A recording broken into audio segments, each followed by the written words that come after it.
Hey, what's up, everyone? This is Dan Wynn again with the Intentional Entrepreneur podcast. I have a very special guest with us today. He is the owner of White Wolf Private Tours based out of San Francisco. He does high-end tours to Yosemite and related areas. And he's got a very interesting story about how he got into the private tour company industry, but I don't want to spoil it. I want to welcome today our very special guest, Dylan Gallagher. Hey, what's up, man? Thanks for having me on. I appreciate asking me to do this, and I had time, so let's do it. Yeah, yeah. Hey, so I know we got connected through Hugh, who is a colleague of mine, and as I mentioned before, I have a wide variety of clientele that I serve, but I've never had someone who was a tour operator. And when we got to talking a little bit more and how you had to pivot your business, given what's happened with the coronavirus pandemic, I wanted to bring you onto the show so that you can kind of share a little bit about your experience.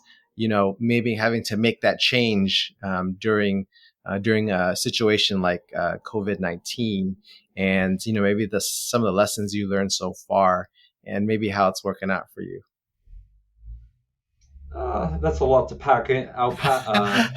to unpack, but I could try my best. All right, all right. But before It's we kind of get into the business side, um, maybe tell me a little bit about yourself, maybe a little bit of your background. okay. So I'm originally from South Carolina, even though I live in San Francisco now. And what I did is in college, I got a degree in engineering. So I did civil engineering, which at the time I enjoyed. But once I got a real job and was sitting behind a desk at age 21, I just felt like I could do more. So I looked around and I found a job as a tour guide. And I was based either in New York or Los Angeles. And my job was to show people from other countries, whether it was Germany, Australia, Japan. My job was to show them around the coolest parts of North America. So anywhere you can think of that's an amazing world class spot to see, whether it's the Grand Canyon or Yosemite or New York City or Miami or anywhere in between. My job was to show people my own age, 20 to 30s around our country, and I really enjoyed it. So at the time, I didn't think anything about it. I just enjoyed going around the country and hanging out with 50 new friends every single month. And then after a while, I decided that I didn't like someone else planning the tours. I felt like the tours could be better. So whenever you visit another country or even somebody's house, you want to feel comfortable. And there's certain things that you do to make someone feel comfortable. And I felt that the company I worked for was cutting corners. Hmm. So I just said, I'm going to start my own tour company. I'm going to base it out of San Francisco because it was a city I liked. And there's also a lot of great places around here.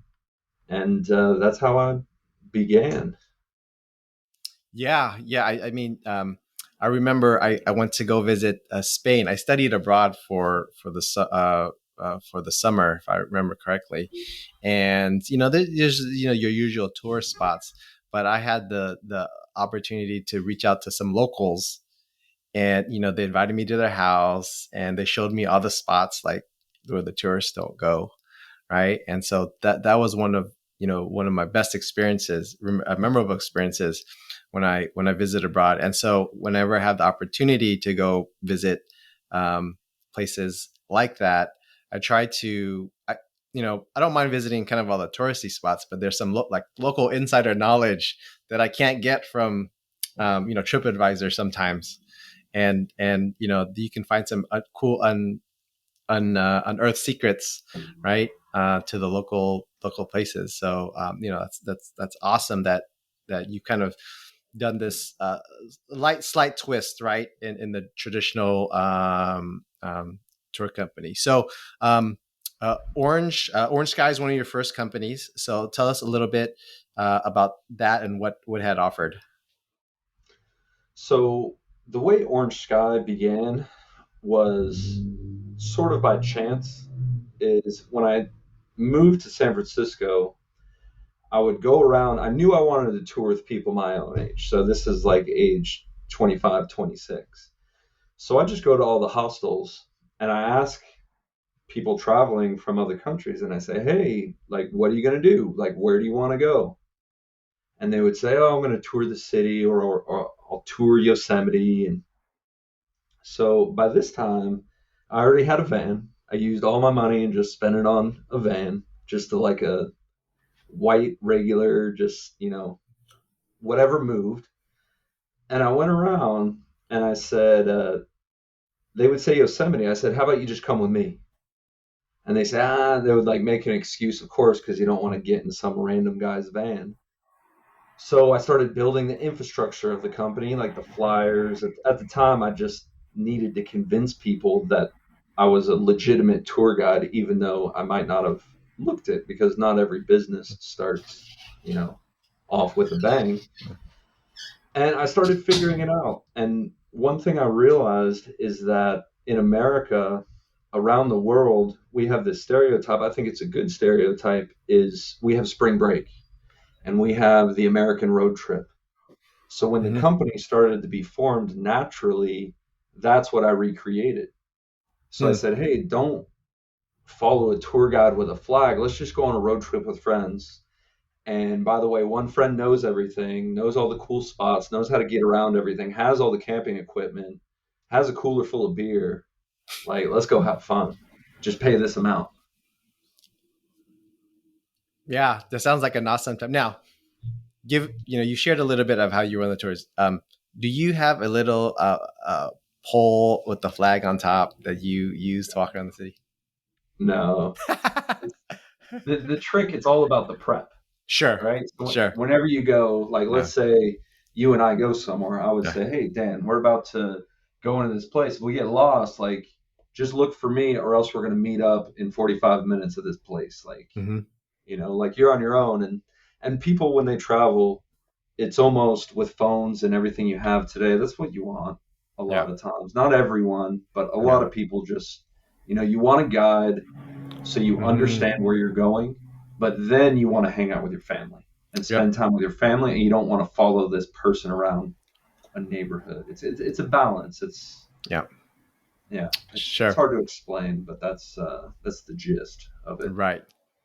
Now you have this, I guess, another offering through White Wolf, which I believe was kind of created out of what's happened with the pandemic. Can you go into a little bit more details how kind of that came out into fruition? Well, White Wolf was actually before the pandemic, Mm-hmm. but it was right before. So the difference I saw, and this had to be a business decision I had to make, is I could do Orange Sky and I could do budget travel and offer a great product, and I like it, but it's a lot of work. You have a lot of people with you, and I'm not 25 anymore, so I'll get older, but everyone else stays young, which that gets difficult as well. So at the same time that Orange Sky is getting popular, people start calling just based on the reviews of Orange Sky. Mm. So they say, look, we don't want your crappy white van, but we want what you know. Because it sounds like you're a nice person and that you really want to help people out. Like, can we just have you? And I was like, I guess. And I would do a walking tour or I would do something. And it would be a totally different clientele. Hmm. Instead of budget travel, it would be Four Seasons or it would be the Fairmont Hotel or something along those. So then, after a couple of those phone calls, I said, okay, I'm doing less work for more money. Maybe this has something here. So I'm still doing Orange Sky at the time. So I create White Wolf and create the brand, and I get the vehicle where it's the same, except I dress nicer and, Hmm. speak. It's not a spring break road trip. It's, Right. more professional. Right. So it takes about a couple years to get a tour company going, I would say, just because you have to have the writing on the website, the branding, the vehicle, you have to get licensed, permits. So it takes some time. So I started White Wolf in 2019, just got it rolling, and then the pandemic hit, which shut down both companies. It shut down Mm-hmm. worldwide travel, which is 90% of the guests. Yeah. So that happened, and I just kind of held on for the ride. Now that we're coming out of it, there's only one phone that's ringing, and it's not the Orange Sky budget travel, it's the private luxury. So now I had to make a choice. I said, okay, which one's it going to be? And the pandemic forced me into this one, even though I still like budget travel, and it's Mm-hmm. the company still exists and is there, but it's all private right now because that's what the market wants. Does that make sense? Yeah. Yeah. Yeah. Um, you know, I actually was just reading this book called Marketing to the Affluent. And if you are familiar with Dan Kennedy, he's a very popular or well-known marketer. But the book is all about, why you should, and part of it was it's almost recession proof, right? Now, obviously, with the pandemic, that shut down everything, so that kind of contention goes out the window. But they made a pretty good argument that it's like, during a recession, affluent people aren't as affected by economic downturns, right? So, so like a service like yours can survive or even thrive during a recession because those people who are your clientele aren't affected as much than clients of Orange Sky, right? So, how have you found um, the clientele, pandemic notwithstanding, of White Wolf versus of Orange Sky? It's different, Mm-hmm. but I like all of them. So I Yeah. like people in general, Mm-hmm. and it's much easier when people are on vacation. You like them Mm-hmm. even more because they're always in a good mood, and Mm-hmm. even if things go wrong, they're Mm-hmm. cool about Yeah. it. But the difference I noticed with the affluent and luxury is, first of all, you got to know your stuff. Like you got to, be Mm-hmm. professional and, show that you're charging these rates for a reason, Mm-hmm. almost to the point of where you can ride in a Mercedes Benz and you can dress nice, but they're paying for expertise. Mm-hmm. That's what they want. They want that shortcut to the knowledge, to where even if they're not hang gliding in Yosemite, you could still tell them stories about this time where, the expertise.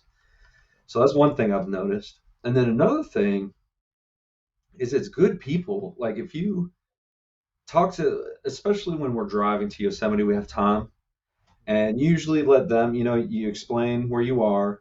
But a lot of times you get onto small talk and you say, oh, hey, what's going on? And, and they'll say what they want. Sometimes they don't want to talk, that's fine. But a lot of times you get to know each other. And when they get to know you and they see that you're working really hard and trying your best and that you're a nice person and they want to help you out.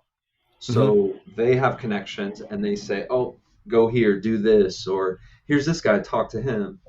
And there's a lot more opportunities with a wealthier clientele as opposed to budget. Not that there's not anything wrong, it's just one and done. It's you go on a tour and you just burn to the next one, and even though you're the same friendship with those ones, it's the luxury. It's you can go a lot deeper and you can create longer relationships, not just with them, but it could be their family, it could be their business, it could be all sorts of things, which is more opportunity for our business being a Mm-hmm. tour company, if that makes sense. Yeah, for sure, for sure. You talk about the expertise and the experience, and I actually asked my wife this because we came back from a 3 week road trip. We drove actually all the way up to Seattle and then took the coast all the way down. And we did some shopping during the trip, and I asked I want to kind of get your opinion as a professional in the area. Why is shopping during a vacation a much more memorable experience or than just shopping when I'm at home and I need to buy, some clothes. Well, it depends on the person, Hmm. first of all, because some people can't stand shopping, Hmm. but other people that do enjoy shopping, for me personally, when you're on vacation and you go somewhere new, everything's new. So, for example, every time I would go into Montreal or Quebec City, you're in Canada, you have this half French culture, and the styles are going to be way different than they are in San Francisco or South Carolina. Hmm. So it's seeing something new, and then you have time. At home, like, what do? You sit at work for a while, you go to lunch, do the podcast, go home, hang out with the family, have dinner. Like, where are you going to fit shopping in there? Maybe the Right. weekend, maybe some Hmm. other, but it's whereas if you're on a 13-day road trip, it's like, hey, let's spend a couple hours just at the shopping mall. So that's what I would Yeah. say is as well. Yeah, yeah, that's, yeah. I think I totally agree with you, and I would add, and what my wife said was kind of very poignant. It says it is actually connecting the experience, right? So like you're on vacation, you're buying this dress, you're buying this shirt, and you're connecting, you know, what you're buying to being on vacation, which is normally a very happy and very time. So there's an association with the particular item of clothing. So when you back again, say, oh yeah, I bought this on we were here and remember that trip? We had a very good time. Yeah, and why not? Yeah. Like if you can, yeah, I do it as well. So Yeah. Yeah. So, um, for those of you who haven't seen, you had a chance to visit Dylan's website. You can just Google White Wolf Tours, but you offer a very high end experience. So when I grew up, going to Yosemite was staying at the cabins and having food at the cafeteria. But I know you provide a totally different experience to your clients. Can you share a little bit about how you show Yosemite to your clients? well, it depends on the client, Mm-hmm. and that's mainly what we do. Because if your family gives us a call and says, "Hey, we want to go to Yosemite. We have a little baby," that's different than a retired couple who's 75 who has bad knees. So right away, when you call, we say, "Okay, what do you want to do?" And people will say, "Oh, I want to do this, this, this." They're usually not from here. If they were, then they wouldn't need us. So most of their research is done online, and it doesn't matter how much you research online, you're never going to know what someone that's there knows. So we say, Mm-hmm. okay, name what you want to do. And they say, oh, we want to do this in the Mist Trail, and we want to go up Half Dome in 4 hours. And then and then we say, okay, here's what's possible for your time frame. And because you've done so many tours, you see what fits and what doesn't. And then based on the Mm-hmm. person, you know what to offer them or what not to offer them. So, for instance, if someone is coming from South America and they're marathon runners, and I see they're very laid back, I'll ask them a question. I'll say, okay, well, do you want to see the real Yosemite? And most people will say, oh, yeah, of course, the real. And I'll say, all right, well, the real Yosemite, the only way you're going to do that is if you hike into the wilderness, just like John Muir did, Yeah. which means using the tree as a restroom, sleeping on the ground in a tent, and that's luxury, right? Like when you think about it, like as it's this weird juxtaposition that says, look, you might see online that Yosemite's crowded, but if you do Yosemite correctly, you can hike to these amazing places with nobody around.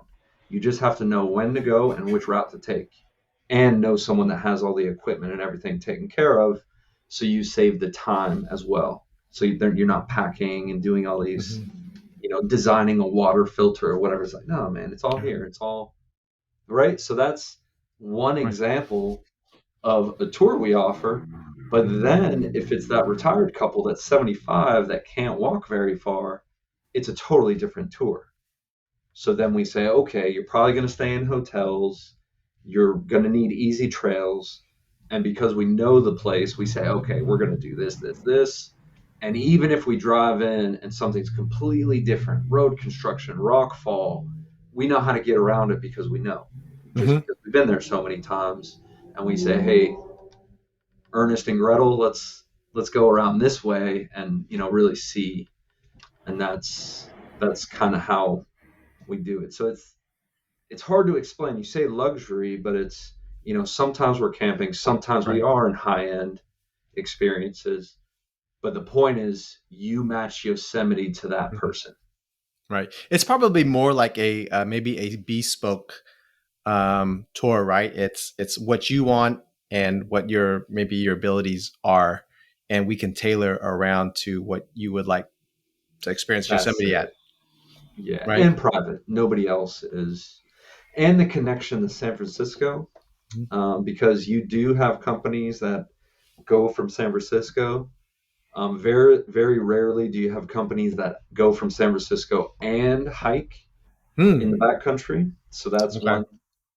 one. Because we set it up, we try and do it exactly how we would want a tour, but in our case, it would be flying to Europe, right? Hmm. So Right. imagine you and I flew into Europe and we're there for a week and we're in Paris. And someone comes up to you and says, "Hey, do you want to go to the Alps? We can go hike these mountains and go." Right away. We say, "Oh, we don't have the tent. We don't have." It's like, cool. I got it. Everything. Hmm. So you want to go to the Alps 3 days? Yeah, I got the tent. I got the vehicle. All you got to do is pay and show up at the right time, and everything else is taken care of. Yeah. Yeah. Which I think is the new era of touring. That's where I think it's going to go, as opposed to nickel and diming people. Is Hmm. just I Yeah. don't so Yeah. much. You brought up something I just thought of because I went to go visit Olympic National Park recently, and it's a beautiful place, but it's obviously very far from where I'm at, and it's like I'd love to camp here, but I don't want to have to fly up to Seattle with all my stuff and then drag rent a car big enough to have all that stuff, and then obviously you got to drive. But it's awesome that companies like yours offer, like, hey, just tell me what you do and really just show up. All right, we have all the equipment and we'll make it as memorable experience as you want it to be. Yeah, and we're still new, so Hmm. we go and we find it's almost an advantage in a way because people feel like they're part of the beginning, Hmm. because they see it and they go, wow, this is like you guys are really on to something here. And we'd love to grow faster, but there's only you know so many pandemics that come through that kind of limit what we do, and sometimes we got Yeah. to start over, and it's all Yeah. these dodgeballs are thrown at us and we're just kind of going Yeah. side to side, but we're still moving forward and we're still standing, so Yeah. it's Yeah. cool. Um, where do you expect, or what do you think you want to take your company to be as far as size and number of tours? Maybe 5 years or even 10 years from now. I'm just gonna go a day at a time Okay. now. Yeah. Before I had all these lofty plans, like, oh yeah, we're gonna make X amount by X, and going through this whole pandemic was just getting thrown in the garbage disposal. Hmm. And honestly, I'm beat up mentally, physically a little bit. Like the numbers of the company are beat up, and we're just opening a month ago. So we opened on June 1st again, and we're just now getting into the swing of things, and the we're noticing that the psychology of travel is a little bit different now as well, and not a lot. It's just changing a little bit, and we're just kind of getting on our feet and getting in the motions again, and we just need to get that moving smooth before we're like, oh yeah, we want to be 50,000 employees. We're just one day at a time, one tour at a time, and we just do the best we can and go, and we're just going to hold on for the ride, however big or small. Or I'm so sorry I can't answer your question. It's just too soon, man. Yeah, no, no, I totally understand. And after what you've gone through, it's you got to cherish every day, right? That you got, and Yeah, we make the made it. most. We made it. Right, right. Okay. So, what's what's what's the most outlandish request or crazy request or out of left field request you've ever had for one of your tours? The most outlandish is usually when it's too much for one person to do, and Mm, it's not. Oh, I got a better one. I got a better one. We got a call one time. So we run trips to Yosemite. mm, Mainly, we do tours of San Francisco as well, but we do trips of Yosemite. And our tagline is we want to show you Yosemite the correct way. Experience Yosemite the right way. Now, there's a lot of different things to unpack there. So, first is the right way for you, but then the second is the right way for Yosemite. mhm, So, it's almost like we're trying to be the buffer between the city and the park because the park's a very small town and everyone's really nice and mhm, but it's also world renowned and you don't want it to get exploited. You don't want, so we have to kind of push back the city and say, no, like there's certain things we're not going to do just because it's disrespectful to Yosemite, in our opinion. We're mhm. not saying nobody can do it. It's just our personal thing. So we got a call one time. I forgot from who. It was maybe a travel concierge or someone and they were representing some royalty, some prince, something, or I forgot exactly what it was. But money was no object, okay, which is fine with us. Cool. What do you got? And they said, okay, we want to rent an RV, like a big, like, I forgot what the name is. I think Class A, like the big ones. Yeah, yeah. We want to go up to Yosemite and camp in quotation marks in your RV. It's okay, fine. We want butler service and we want all these things all around. And when it starts getting into that, it's like, look, we like you guys, we understand that you'll pay as much money as it takes, but there's certain things that's not what Yosemite is about. Because if you ask people in California, not everyone, but if you ask around to the people that go year after year, it's not about an RV with butler service. Even though it's Mhm, possible, that's just not what it is. It's about hiking. It's about maybe getting away from technology. It's about appreciating what's around you, maybe appreciating those who are around you.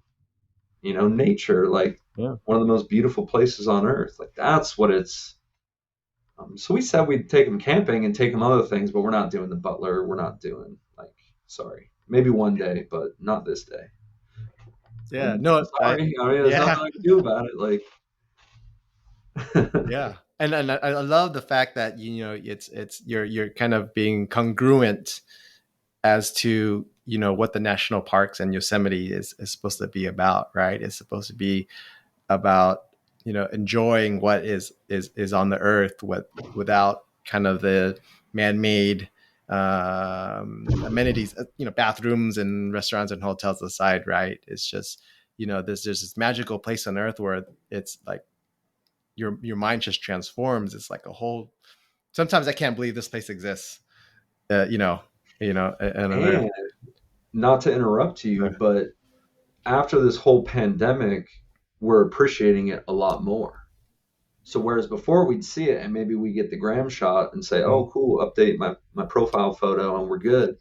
But after this reality check that we've had this last year, we're going up and we're saying like, "Wow, like I'm glad I'm able to come here and do this and we're glad to even be able to show it and somehow scrape a living together to be able to do that. Yeah, It's you just hit it right in the head because we actually ended up picking up an annual pass, national park pass, and it's one of those things where I was like, well, we bought it, so we got to go use it. gotta go use it, Yeah. yeah, because you never know. It's anything could Right. happen, so might as well have some fun. Yep. Yep. Cool. All right. Hey, we're kind of getting to the ends. Is thank you so much for your time. But before we kind of skedaddle here, we're going to ask you some quick fire questions and about being a business owner, being an entrepreneur, and you just answer the first thing that pops up in your head.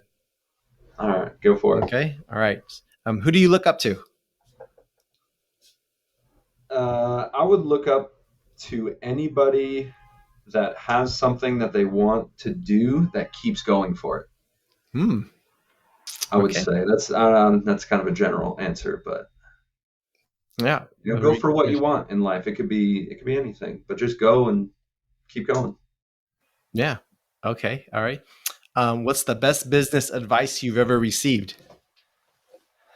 Never give up. Everyone can run a business when it's easy, but when it gets hard, that's who you see who actually wants to do it, or the ones that maybe want to do something else, which Yes. is fun. Right. What's the best business book you've ever read? It might not be a business book. It might be on the line, but it's How to Win Friends and Influence People Mm-hmm. by Carnegie. If you've Yep. read that, the tips most of us know, but the writing is so well written. He writes how he speaks, and just to be able to write like that is a true gift. Yeah, that is certainly a timeless classic Yeah, for any person. That's something every person should read.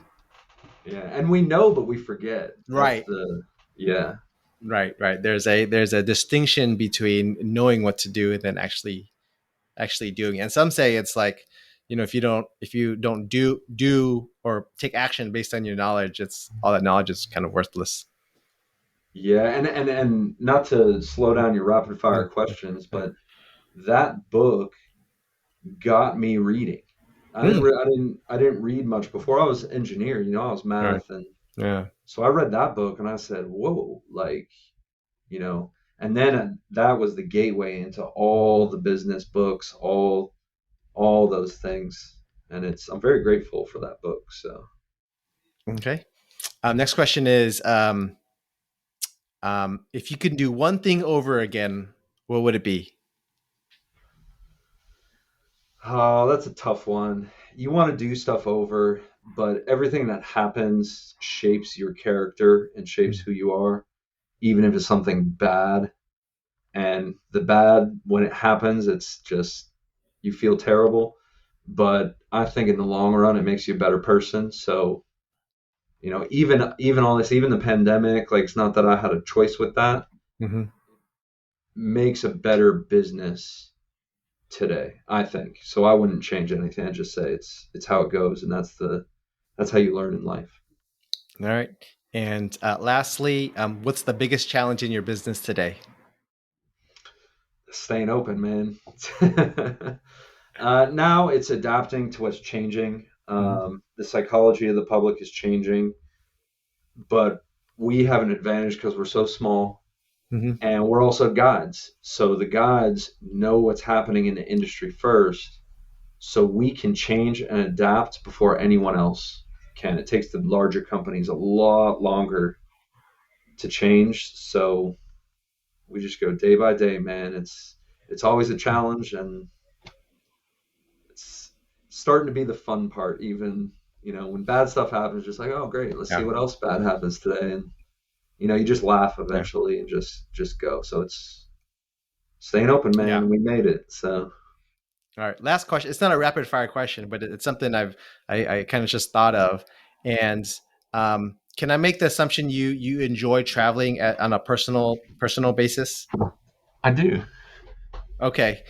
What was it like to turn that hobby or passion into a business? Because I remember, for a lot of people that they'll say like, oh yeah, um, just do what you love, right? And then ever have to work a day in your life. But I do know for some particular people, it's like if they turn what they like into a venture or have some business aspect, then it becomes a job, right? So, like a friend of mine, he really enjoys mountaineering, and he does that as a hobby, but he doesn't want to take people with him, for pay, uh, uh, mountaineering with him. So what was it? Did you have that particular issue? If you did, did you break through, or is it just like, hey, I can't believe I'm getting paid for this? Yeah, it's so if I had to, and I think this goes for a lot of business owners, if I had to choose my motivation, is my motivation is to help people. Mhm. Like that's, what it is. And I think it goes across a lot of business owners. So you're helping people as well, but it might be in law. So Mhm. it's, the part is helping people get better at something. So when it comes to travel, for me, it was being a good host, Hmm. almost like representing our country correctly, right? Mhm. Because Americans might get a bad rap around the world because who knows what you might see on the news or, and we have such a different country no matter where you go. And I have the advantage of being able to see all of that and even grow up in a different part of the country, which is the complete opposite of San Francisco. So I have the advantage of understanding really well where I come from. So when someone comes and finds us as a tour company, yeah, we're doing travel and yeah, like mountaineering and hiking but it's about introducing someone to your home correctly, but instead of an apartment, this is our country. And you say, okay, this is America. This is Yosemite. Let's do it this way. So that's me. All right. I love it. I love it. Hey, thanks again, Gallagher with White Wolf Tours. Man, if you want to see Yosemite the right way, reach out to him. And so, where can we find you? So the best is just to email or call us. If you just search White Wolf Tours online, it'll come up. And we're super small, so when you call, it's just going to come to me, Mhm. and I'll ask. I'll say, "Hey, what's up? What do you need?" And just go from there. Awesome. Awesome. Hey, thanks again, Dylan, for your time. I learned a lot. And hopefully one day I'll make it back up to San Francisco and you can show us around. Man, hopefully I didn't talk too much, man. No, I love it. Hey, thanks again for your time, and we'll talk soon. All right, thanks a lot, man. All right. Take it easy.